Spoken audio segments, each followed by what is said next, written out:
مطالعہ کرنا ضروری ہے کہ یہ صورت کیا ہے.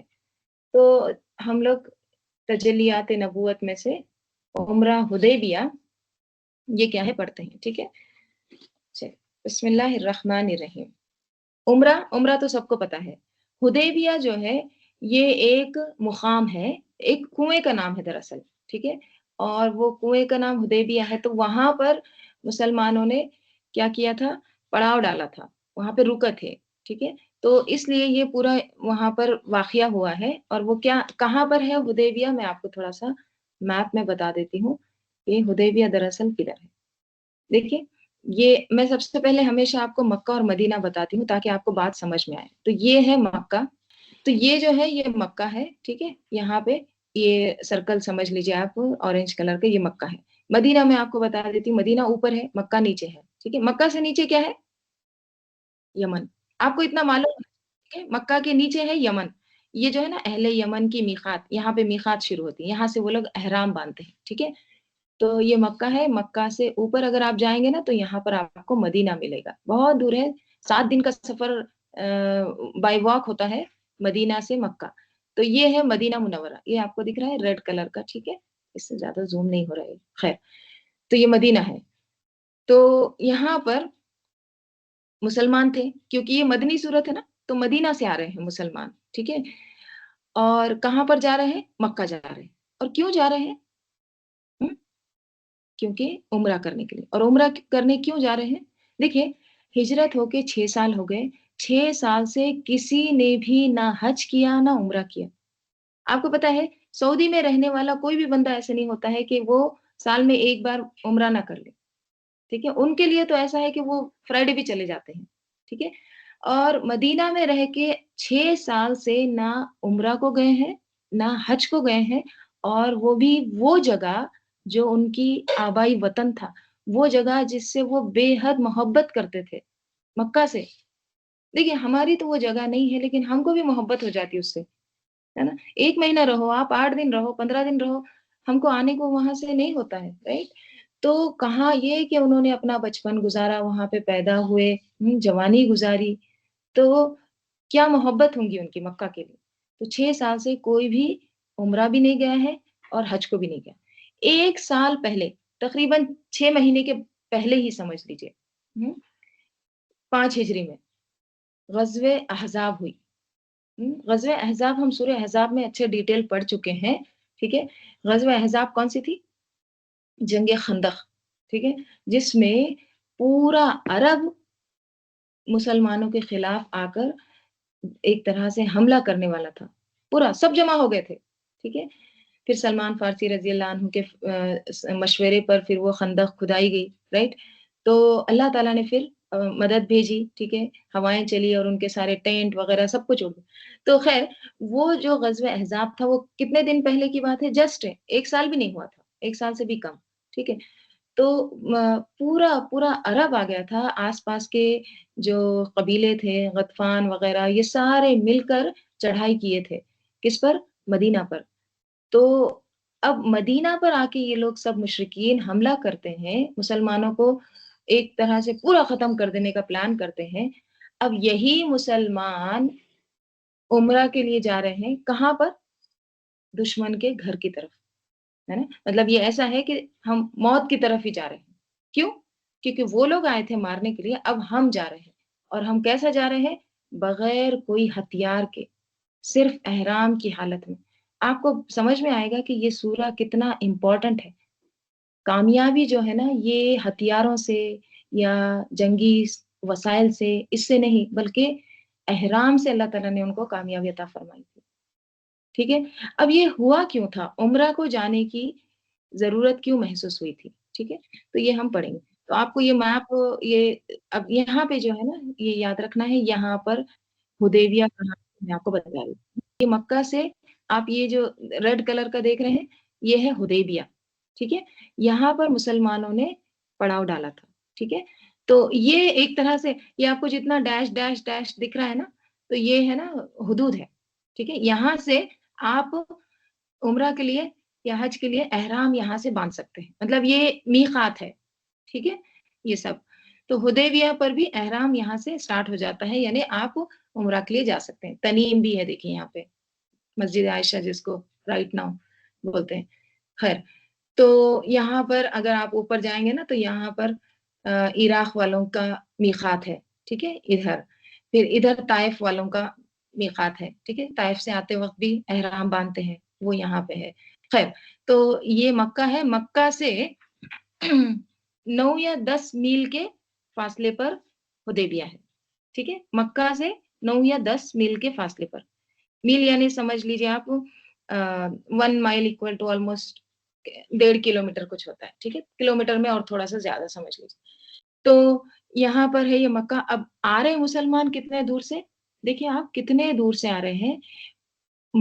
مدینہ بہت دور ہے, مدینہ سے تقریباً 7 دن لگتے ہیں, 8 دن لگتے ہیں مکہ آنے کے. تو اب مسلمان نکل گئے ہیں کہاں جانے کے لیے, عمرہ کرنے کے لیے مکہ.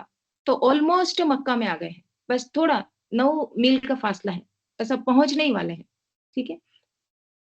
اور یہ جو ہے نا مکہ, یہ جدہ سے تقریباً 30 میل کے فاصلے پر ہے. یعنی مکہ سے آپ جدہ جاتے وقت آپ کو حدیبیہ ملے گا. ابھی دیکھیے ابھی کیسا ہے, میں وہ بھی پکچر آپ کو بتاتی ہوں. یہ حدیبیہ ہے, ٹھیک ہے. ابھی جو ہے نا یہ جو دیواریں ہیں نا, یہ دراصل 500-600 سال پرانی دیواریں ہیں. یہ آپ صلی اللہ علیہ وسلم کے زمانے میں یہ ایسی دیواریں نہیں تھی, ٹھیک ہے, یہ بعد میں اس طرح سے کنسٹرکٹ کی گئی. یہاں پہ مسجد بھی ہے. تو اس طرح سے حدیبیہ ہے. یہ کہاں پہ آپ کو پڑتا ہے, آپ جب جدہ جاتے ہیں مکے سے تو یہ آپ کو راستے میں ملتا ہے. جدہ سے 30 مائل پر ہے اور مکہ سے 9 یا 10 میل کے فاصلے پر, ٹھیک ہے.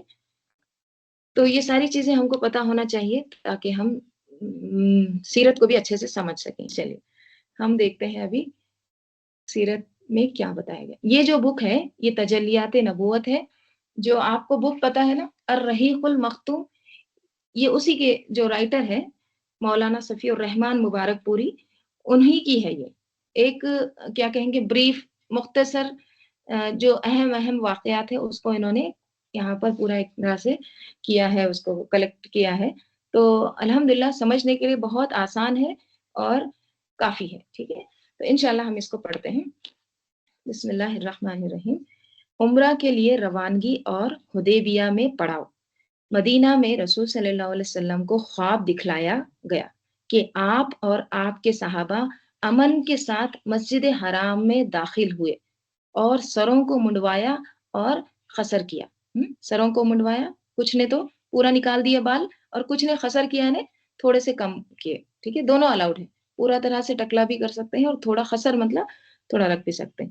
تو یہ آپ صلی اللہ علیہ وسلم کو خواب دکھلایا گیا. اور انبیاء کے خواب کیا ہوتے ہیں, وہی ہوتے ہیں, سچ ہوتے ہیں, رائٹ. تو آپ صلی اللہ علیہ وسلم کو خواب دکھایا گیا کہ آپ مدینہ سے جا رہے ہیں مکہ کی طرف عمرہ کے لیے, ٹھیک ہے. اور یہ کب ہو رہا ہے, 6 سال بعد. اب سوچئے جب آپ صلی اللہ علیہ وسلم نے صحابہ رضی اللہ عنہم میں یہ اطلاع کی ہوں گی, یہ خواب بتایا ہوگا کہ ہم عمرہ کو جا رہے ہیں, تو کیا خوشی ہوں گی ان کی, رائٹ. چلیے, آپ نے صحابہ رضی اللہ عنہم کو اس کی اطلاع دی اور یہ بتلایا کہ آپ عمرے کا ارادہ رکھتے ہیں. گرد و پیش یعنی آس پاس کے گرد و پیش میں جو آراب یعنی جو بدوی لوگ تھے, ٹھیک ہے, مدینہ کے باہر کے آراب تھے, ان میں بھی روانگی کا اعلان کر دیا, مگر انہوں نے تاخیر کی, تھوڑا لیٹ ہو گئے. ان کا خیال تھا کہ رسول صلی اللہ علیہ وسلم اور مومنین واپس اپنے گھر کبھی نہیں آ سکیں گے. اب ایسے تھا کہ موت کے منہ میں جا رہے ہیں. کیوں؟ کیونکہ 1 سال پہلے ہی وہ سب کے سب ختم کرنے آئے تھے, اب خود مسلمان جا رہے ہیں بغیر ہتھیار کے. دیکھیے جب عرب لوگ یا کوئی بھی جب پہلے زمانے میں جب کوئی سفر کرتا تھا نا, تو ان کے پاس ایک چھوٹی سی تلوار ہوتی تھی, اسپیئر, یا پھر اب چھوٹا سا جو ہوتا ہے نا, یا تو وہ ذبح کرنے کے لیے جانور کو ساتھ میں رکھتے تھے اپنے, یا پھر ڈیفنس کرنے کے لیے. اگر کوئی مرتد ہو جاتا نا, ابو بکر رضی اللہ عنہ کے دور میں یہ تھا کہ اگر کوئی مرتد ہو جاتا, کوئی اسلام سے واپس پھر کفر کی طرف چلا جاتا, تو وہ کیا کرتے تھے, اس کا اسپیئر جو ہوتا نا, وہ تلوار جو چھوٹی, وہ لے لیتے تھے سزا کے طور پر, ٹھیک ہے. تو اس طرح سے وہ ہوتا تھا. تو ایک جو ہتھیار ہے نا, وہ کمپلسری ہر ایک کے پاس مطلب رہتی ہی تھی, ٹھیک ہے, وہ صرف ڈیفenس کے لیے یا پھر جانور کو ذبح کرنے کے لیے, کھانے وغیرہ کے لیے. خیر, تو یہاں پہ اب بغیر ہتھیار کے جا رہے ہیں عمرہ کے لیے, ٹھیک ہے. تو جو